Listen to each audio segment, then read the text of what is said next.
A man says, why is it permissible for a person to take payment from people for teaching Qur'an or any other Islamic work if this is supposed to be ibadah for the sake of Allah Azza wa Jal?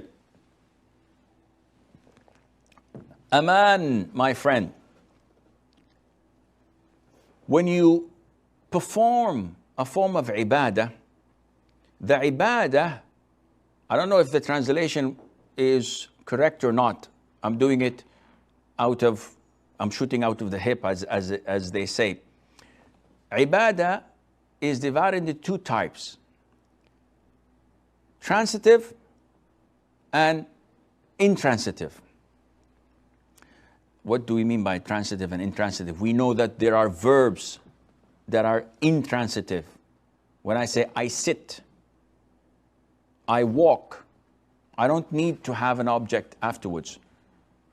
When I mention transitives, I have to put I write a letter. So a letter is an object. I don't know if the translation is right or wrong, but sue me, who cares? Coming back to ibadah. Ibadah is divided into two types.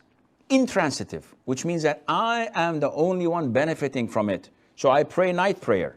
I fast Mondays and Thursdays. I read the Qur'an. Nobody's benefiting from this except me. Taking money on such ibadah would be shirk, because I'm supposed to be doing it for the sake of Allah Azza wa Jal. The second type of ibadah is the transitive type, which benefits others, such as teaching knowledge to students.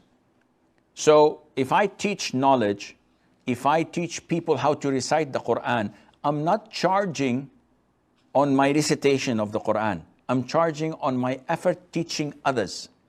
Likewise, if an imam of a masjid takes a salary from the government, this is permissible because he is taking part of his time not to pray on his own, but rather to lead the people, to teach them, etc.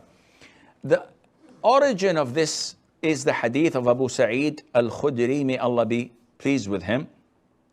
When a group of the companions were stranded, hungry, had no food, asked a tribe of idol worshippers to host them and to give them what people give to their guests. And they refused. But later on came back to them, asking them for help because their tribe's leader has been stung by a snake or by a scorpion. So one of them said, I can give ruqya, I can do healing through Quran, but I will not do this until you give us food that we ask for. So you have to compensate us. So they gave them a number of sheep, let's say 30.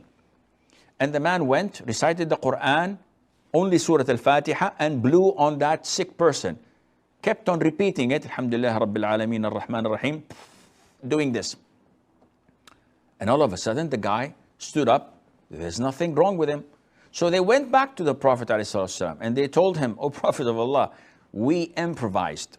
We were hungry and we didn't know what to do. When they came to us seeking our help, we had a transaction with them. So what do you think? The Prophet said, alayhi salatu wassalam, said to them that the most worthy thing to charge wage and money for is Quran. So he's telling them that what you had done is perfect. It's crystal clear that it is legitimate. From this hadith and so many other hadiths, the scholars concluded, the vast majority of scholars concluded that this is permissible, but it is note saying that if you do it for the sake of Allah without charging, that would be even better and better for you at the side of Allah. But it is totally legit and halal for you to take such money.